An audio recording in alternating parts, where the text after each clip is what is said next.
Gostaria que você abrisse a sua Bíblia no livro de Êxodo, capítulo 14.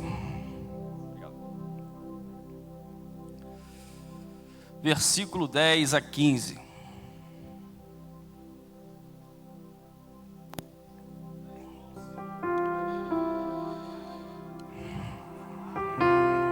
Existe algo aqui especial nessa noite. Coisas já estão acontecendo no reino espiritual e você faz parte desse mover, meu irmão. Diz assim a palavra de Deus: E chegando Faraó, os filhos de Israel levantaram seus olhos, e eis que os egípcios vinham atrás deles, e temeram muito. Então os filhos de Israel clamaram ao Senhor, e disseram a Moisés: Não havia sepulcros no Egito para nos tirares de lá, para que morramos nesse deserto? Por que nos fizeste isso, e que nos tem tirado do Egito? Não é esta a palavra que temos te falado no Egito, dizendo: Deixa-nos que sirvamos aos egípcios? Pois que melhor nos fará servir aos egípcios do que morrermos no deserto. Moisés, porém, disse ao povo: Não temais, estais quietos e vede o livramento do Senhor, que hoje vos fará, porque aos egípcios que hoje vistes, nunca mais vereis para sempre. O Senhor pelejará por vós e vos calareis. Então disse o Senhor a Moisés: Por que clamas a mim? Dize aos filhos de Israel que marchem. Deus, essa é a tua palavra. Fala aos nossos corações. A tua palavra por si só já fala, meu Pai. O teu Espírito está presente.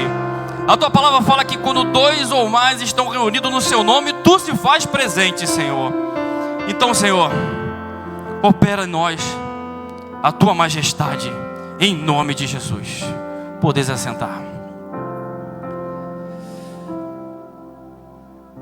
Uma grata satisfação que eu estou aqui, e ao mesmo tempo com muito tremor e temor, estar aqui na minha casa, Assembleia de Deus de Bom Sucesso, e estar nesse momento com vocês é justamente para compartilhar o que Deus colocou no meu coração esses dias.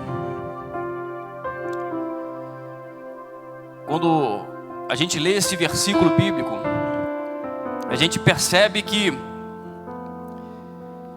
estamos falando de duas figuras importantes aqui: o povo de Deus e Moisés.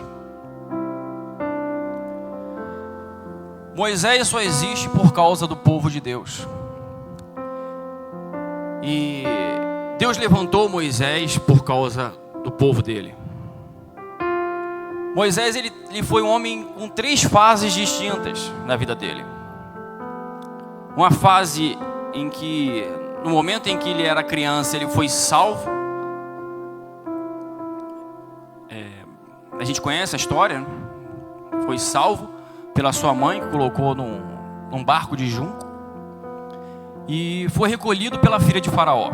E a partir daí, a vida de Moisés mudou. Ele poderia ser uma das crianças que eram para morrer, por determinação do Faraó, ele não morreu. E a partir desse momento começa uma fase de Moisés. E essa fase foi a fase de instrução. Durante 40 anos, Moisés ele permaneceu lá no palácio, sendo instruído, sendo educado, como neto do Faraó, porque a filha de Faraó o adotou. Então ele está numa fase de instrução, de muito conhecimento. Mas ele tinha uma autoridade sobre a vida dele, que era Faraó. Mas ele sabia também a sua origem. Por causa da sua origem, ele viu um determinado conflito, um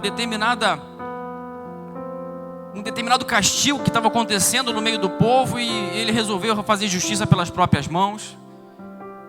e acaba morrendo um guarda do faraó, e ele enterra esse guarda. E quando tem uma discussão entre dois hebreus, ele se mete e os hebreus jogam na cara dele: quem é você para fazer justiça? Vai matar a gente, como fizeste com aquele guarda?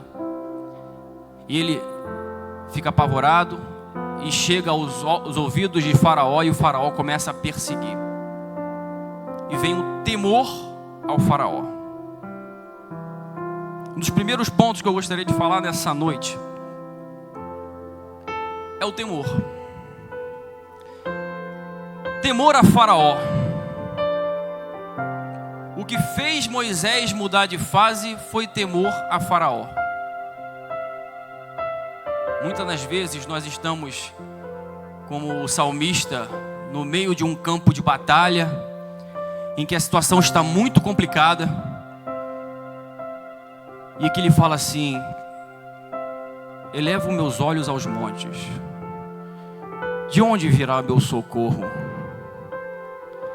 O meu socorro vem do Senhor, que fez os céus e a terra. O meu socorro não vem de homens. O meu socorro não vem de Faraó, não vem de governador, de prefeito. O meu socorro não depende do meu patrão, não depende do meu comandante. O meu socorro vem do Senhor, que fez os céus e a terra. Ele é o Deus que está neste lugar, e Ele está aqui para operar maravilhas na sua vida. Mas você precisa saber a quem deve temer. Não estou dizendo você a quem você deve desconsiderar as autoridades locais. Pelo contrário, você deve obedecer. Em Romanos 13 fala muito bem isso. Mas você deve temer ao Senhor. Temer é ao Senhor. E acima de tudo, confiar nele. Confiar nele. É interessante, porque a palavra confiar, ela deve ser uma verdade contínua na vida do crente. Primeiro começa com a fé, mas Satanás também acredita em Deus. Em segundo lugar, vem a confiança. Em quem nos temos nos amparado? Um rapaz chamado Charles, no século XIX, ele não era tão crente assim, participava de uma reunião lá na igreja dele e tudo. Ele percebia que as pessoas oravam muito, ajoelhadas, mas nada daquilo que elas pediam acontecia. Ele ficou encasquetado com isso. Como é que pode? Ele já era meio descrente, criticava todo mundo, estava fazendo advocacia, era um cara muito inteligente e chegava a contra-argumentar as palavras do pregador e tudo. Ele falou: que oração é essa? O pessoal ora para Deus, mas não acontece nada. E ele percebeu que não bastava ter fé, ele precisava confiar. Ele precisava confiar. Esse rapaz, ele teve um encontro com o Senhor. Como ele era muito orgulhoso, ele começou a ser ministrado ao coração dele, e as palavras começaram a entrar em seu coração. A palavra de Deus começou a penetrar, mas ele estava em conflito. Será que eu devo entrar? Será que eu devo mergulhar no Senhor? Será que eu devo confiar plenamente? E esse rapaz, ele resolve fazer isso, mas ele vai para o meio do mato para fazer isso. Longe de todo mundo. Ele se rasga diante de Deus. E começa uma nova fase para esse rapaz. Esse rapaz, ele foi contemporâneo de Abraham Lincoln. Esse rapaz se chama Charles Finney. Foi um grande avivalista. Ele participou do segundo grande avivamento dos Estados Unidos. Esse homem, ele foi contemporâneo de Abraham Lincoln, que trouxe a abolição da escravatura para aquela nação. Um homem que não só tinha fé, mas confiava no Senhor, do que ele podia fazer. ele não viu só operar as coisas no meio, por volta da vida dele, porque quando ele saiu daquele mato ali, ele começou a visitar certos lugares e certos amigos, e as pessoas começavam a ser comovidas pela presença de Deus, porque ele se entregou, ele se rasgou na presença de Deus, e Deus chamou aquele homem. As pessoas começavam a ficar impactadas pela presença que ele carregava, e esse impacto foi tão grande que afetou até o governo daquele local. Naquela mesma época, a abolição da escravatura aconteceu nos Estados Unidos. Quando Deus escolhe alguém, meu irmão, Ele é capaz não só de mudar a sua história, mas é capaz de mudar a situação da sua sociedade. Quantos escolhidos Deus tem aqui? Você é capaz de fazer isso pela tua sociedade, meu irmão. Como Charles Finney fez e outros mais, você também foi chamado para isso. Você foi chamado para isso, meu irmão. Então a questão da confiança, do temor a Deus, foi algo que não foi a marca de Moisés nesse momento. E ele passa mais uma fase da vida dele. Uma fase em que ele se esconde. Uma fase de exílio. Uma fase em que ele não queria saber de nada da sua riqueza, daquela ostentação que ele tinha dentro do palácio. Ele queria fugir da realidade dele. Às vezes passamos por fases assim. Parece que as coisas estão tão contrárias à nossa vida. Parece que os levantes estão sendo cada vez mais fortes, que a gente precisa estar no exílio. Mas o exílio tem um tempo, meu irmão. Você tem todo o direito de ficar às vezes numa situação triste. Tem todo o direito. Mas isso não é uma fase que vai determinar a sua vida. Isso é uma fase. Isso passa. Porque Deus é um Deus de gerações, né? Deus de Abraão, Isaac e Jacó. É um Deus que é um Deus de fases. É um Deus que faz com o tempo. De repente você está achando que o tempo não aconteceu ainda, mas eu vou vir aqui para te dizer que está muito perto, meu irmão. Espera mais um pouquinho. Você vai sair dessa. Porque o teu amparo não está nas coisas que estão à sua volta. O teu amparo está no braço forte do Senhor, aquele com a destra fiel. É aquele que te sustenta, meu irmão. É aquele que te vai fazer andar sobre as águas. Aquele que vai te levar a lugares altos. Aliás, ele afirmou isso: eis que estão assentados as regiões celestiais em Cristo Jesus. Você está em lugares altos, meu irmão. Independente das circunstâncias, você está em lugares altos. Amém? Você pode acreditar nisso? Deus está te colocando numa situação privilegiada, meu irmão. Deus te trouxe aqui para dizer que não há problema maior do que o Deus que você tem. Não há problema maior. Deus te trouxe aqui para te dizer: hora de sair do exílio. Hora de sair.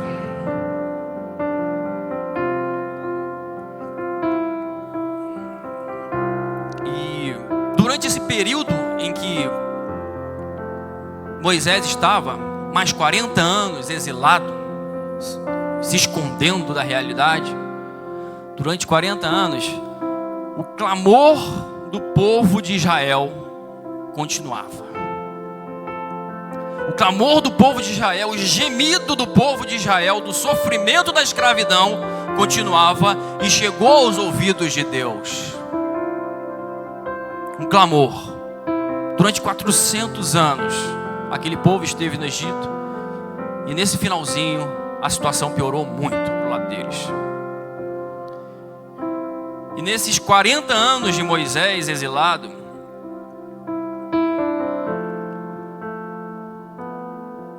o povo clamava. E há poder no clamor. E principalmente na união. Vou dar 2 exemplos para vocês. Um exemplo estava quando Jesus ascendeu aos céus e falou: aguarde, esperem, que eu vou voltar com o meu Consolador. Ele vai voltar.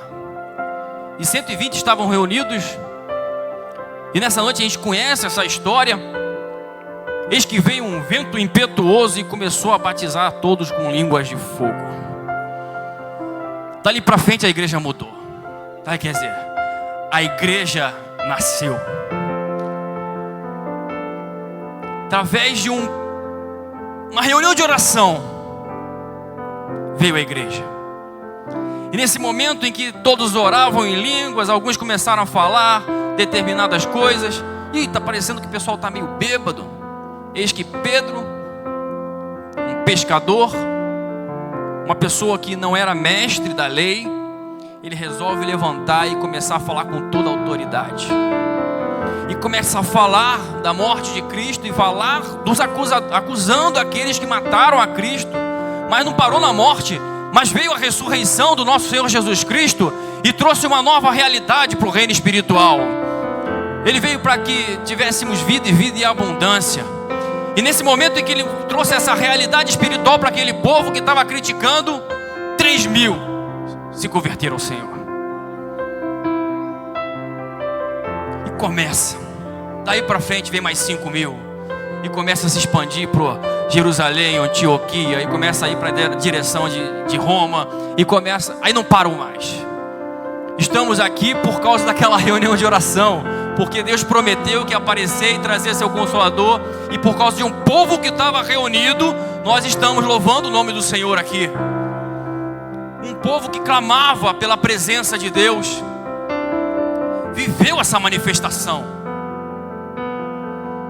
Um outro momento foi mais para frente. Esse mesmo pescador, ele foi encarcerado. E um grupo resolveu ficar reunido na casa da mãe de João Marcos. E oravam intensamente pela libertação de Pedro. Em um determinado momento, naquela reunião de oração, a porta bate. Aí a moça vai lá atender. Ela escuta a voz de Pedro. Não pode ser. Que negócio é esse? De repente essa irmã não estava participando da reunião de oração. Ela não estava conectada com o meio daquele grupo ali. E ela vai lá para dentro, abre lá a porta. E quando abre a porta é Pedro. Ele invade a reunião e começa a falar do milagre que fez. Deus está fazendo isso essa noite, meu irmão. Deus está levantando um povo que ora. Deus está levantando um povo que se reúne para combater as obras do mal. As portas do inferno não prevalecerão contra a igreja do Senhor. Você é igreja, meu irmão. Você foi feito para manifestar as grandezas do mundo vindouro. Você foi feito para manifestar o reino dos céus aqui na terra. Você está sentado nas regiões celestiais. Você é chamado de embaixador, cidadão celestial. Você quer mais o que da tua vida? Agora é só reunir, meu irmão. É só reunir e combater isso que está à sua volta. Sozinho nós temos uma resposta de Deus, mas juntos o reino espiritual se rende à majestade do Senhor. Nós somos igreja, meu irmão. As portas do inferno não prevalecerão contra a igreja do Senhor. Creia nisso, meu irmão. Creia nisso.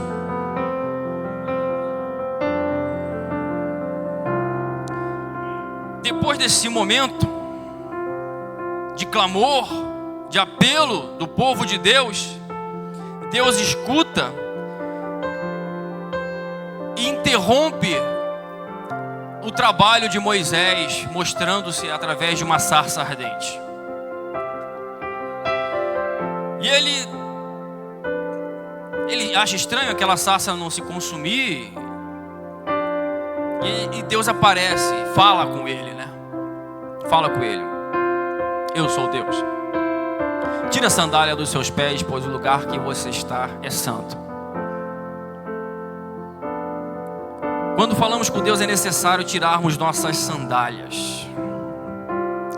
O que tem protegido a tua caminhada? que tem protegido a sua caminhada? Moisés, no caso, a proteção dele era se esconder, era o exílio.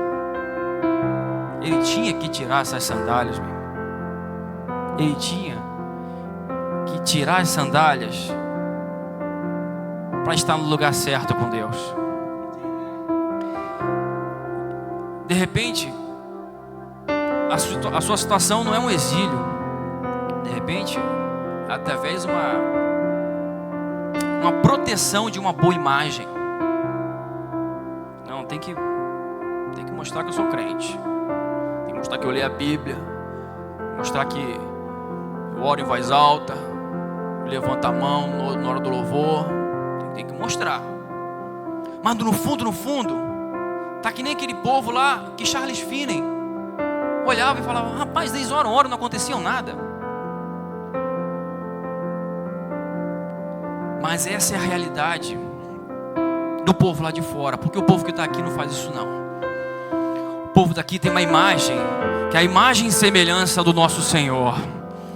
Você tem a imagem e semelhança do nosso Senhor, então você vai representar a essência dele. Então nós temos o dever de representar a essência dele, verdadeiramente tirar essas sandálias. A gente precisa tirar essas sandálias e saber que o lugar que a gente está é santo. E aliás, não é só aqui não, é em todo lugar. É dirigindo, é na escola, é no trabalho, é dormindo, é dentro de casa com a esposa, com os filhos, é com os pais. Essa é a forma de mostrar que você está sem sandálias. Essa é a forma de mostrarmos que somos povo de Deus e um povo diferente, um povo separado. Porque o lugar que você está é santo, o lugar que você está é um lugar separado por Deus. Creia que cada lugar que você passa, meu irmão, Deus separou para você ser diferença. Cada lugar que você pisa os seus pés, você foi chamado para fazer diferença, meu irmão. É a essência do reino dos céus, e as portas do inferno não prevalecerão contra a igreja do Senhor. Você pode acreditar nisso? É isso que está acontecendo no nosso meio. É ver a manifestação de Deus nos pequenos detalhes do dia a dia. Nós não estamos aqui para viver uma mera formalidade religiosa. Nós estamos aqui para viver a igreja de Cristo, a igreja do nosso Senhor e Salvador, aquele que morreu por nós, aquele que sofreu pelos nossos pecados, aquele que nos redimiu, aquele que morreu, ressuscitou e hoje está sentado à destra de Deus, está de olho neste lugar, porque Ele quer ver coisas acontecendo nessa noite. Deus é bom. Deus é bom. E depois que acontece esse episódio, desse chamado de Deus para Moisés, Moisés tenta dar algumas desculpas, não conseguiu convencer o Senhor, graças a Deus. E vem mais uma fase. A terceira e a última fase de Moisés, que foi justamente o trecho que nós lemos. O trecho que nós lemos fala de um momento posterior a grandes prodígios e milagres. Já aconteciam 10 maravilhas, a Páscoa já tinha sido proclamada. E coisas extraordinárias, sobrenaturais aconteceram naquele lugar. Coisas que aquele povo não esperava que acontecesse. Eles somente clamavam a Deus e Deus apareceu através de Moisés. E essas maravilhas aconteceram. Essas maravilhas, elas foram latentes, eram fáceis de ver. Acontecia em toda a terra do Egito, menos em Gósen.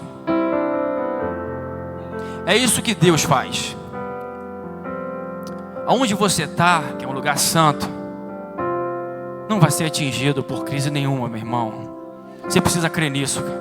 Você precisa crer que as coisas acontecem em favor daqueles que nele esperam. Você precisa crer que todas as coisas cooperam para o bem daqueles que amam a Deus e estão segundo o seu propósito. Se você está no lugar separado por Deus, você pode ter certeza, as pragas não vão te alcançar, meu irmão. As pragas não vão te alcançar. esteja no lugar certo em Deus. Esteja no lugar certo. E eis que chegaram, logo depois disso, no Mar Vermelho. O povo todo conhece, a gente conhece esse trecho. Eles, depois desses milagres e maravilhas, depois da Páscoa, depois da morte do primogênito, eles conseguem sair da terra do Egito, e todo o povo do Egito dá o seu ouro, os seus mantimentos para o povo de Israel quando estava saindo para o deserto. E eles foram na direção da libertação, foram na direção do destino que Deus tinha para eles. E se depararam no momento em frente ao mar, encurralados. Na hora, a mentalidade escrava falou mais alto. A gente era para ter ficado no Egito. A gente era para ter ficado lá, não era para ter morrido no deserto. Agora o que vai ser da gente? Moisés, a culpa é tua. E Moisés se levanta.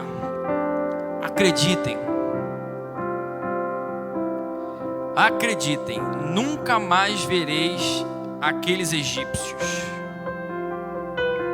Hoje Deus está dando um livramento.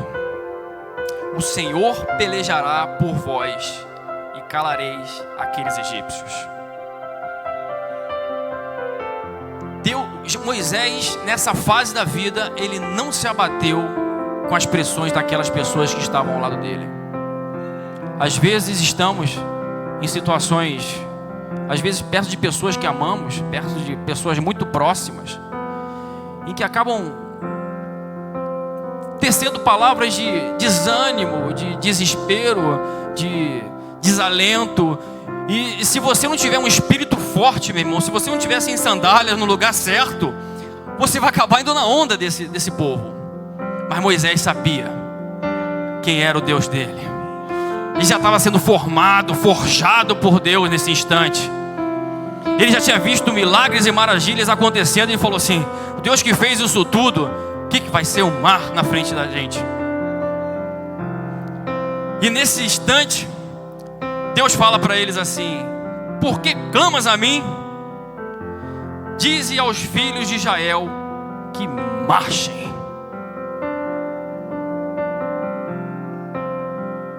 O teu clamor já chegou no Senhor.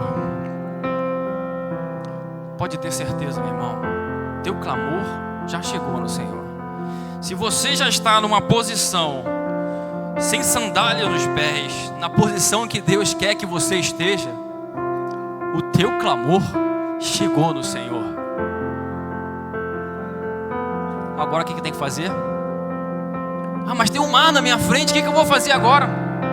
Marcha.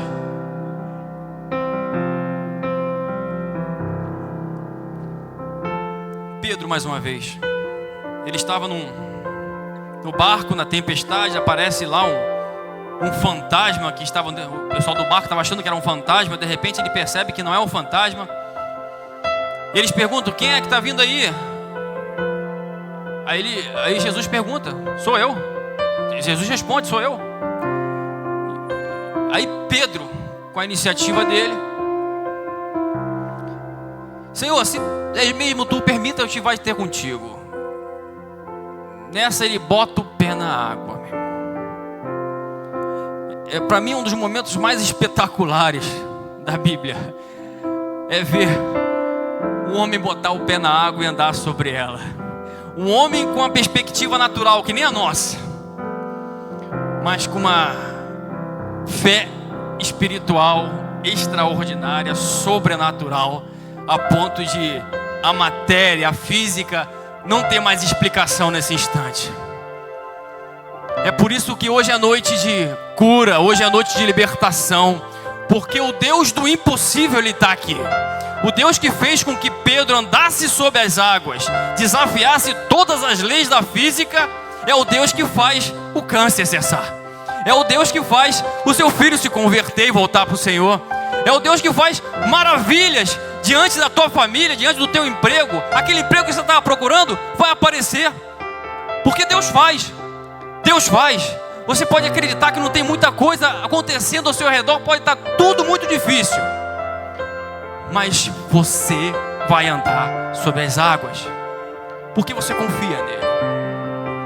Você confia nele. Você nasceu para andar sobre as águas, meu. E se não conseguir andar sobre as águas, marchem, que o mar vai se abrir. O mar vai se abrir sobre a sua frente, meu irmão. O clamor já chegou nos céus. Agora é tempo de atitude. É tempo de confiança no Senhor, porque Deus está fazendo no meio de nós. Deus está fazendo no meio de nós.